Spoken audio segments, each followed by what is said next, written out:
Good morning po sa inyo lahat. Isa pang muli ito na ating daily Bible blessings. Pamagat po ng ating aralin ngayong umaga ay paisi-isi at parelax-relax lang. Paisi-isi at parelax-relax lang. Bigla po isang tao na bumili ng isda sa palengke. At masya siya dahil mura lamang ang pagkabili niya.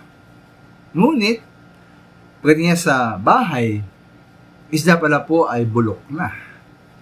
Kaya tinapon na lang at sayang ang pera. Ngayon po, mura lang ba mga minamahal ang ating Kristiyano o mahal?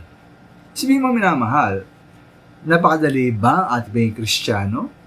O ito po ay puno-puno ng hamon sa ating pagsunod, paglilingkod, paglago at pumunga para sa ating Panginoon? Ito pong ayon sa Matthew 11:28, niya tayo ng Panginoong Yesus na lumapit sa Kanya, lahat tayo nahihirapan at ibigatang lubha sa ating pasanin. At ay bigyan niya po ng kapahingahan. Ngunit po ito rin mga minamahal sa kabilang banda, na ang buhay Kristiyano, totoong buhay Kristiyano, ay puno ng hamon at hindi madali ang bumuhay bilang isang tunay na Kristiyano. Ayon po sa mga Gawa 4:21, sa paglalakbay nila Pablo at Bernabe sa iba't ibang lugar upang ma-encourage ang mga Kristiyano, sinabi roon na pinalakas nila ang loob ng mga alagad at pinayuhang manatiling tapat sa pananampalataya. Daranas muna tayo ng maraming kapigatian upang makapasok sa karya ng Diyos, sabi nila sa mga alagad. Kaya po, magandang sabi po rito, na ulitin ko, daranas muna tayo ng maraming kapigatian upang makapasok sa karya ng Diyos. Ito po mga hamon, paggawa, pagod, kabiguan, at pagsubok.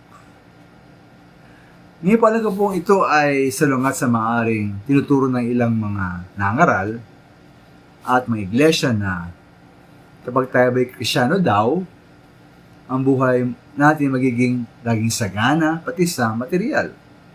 At nakalungkot na maring ibang mga Kristiyano ay paisi-isi at parelax-relax lamang sa kanilang buhay.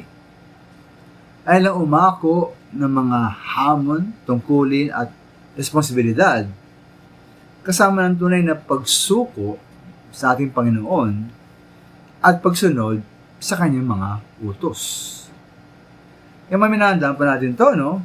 Tanong ko po sa inyo, kung parelax-relax at paisi lamang tayo sa ating Kristiyano, hindi kaya mura, kaya bulok pala ating Kristiyano.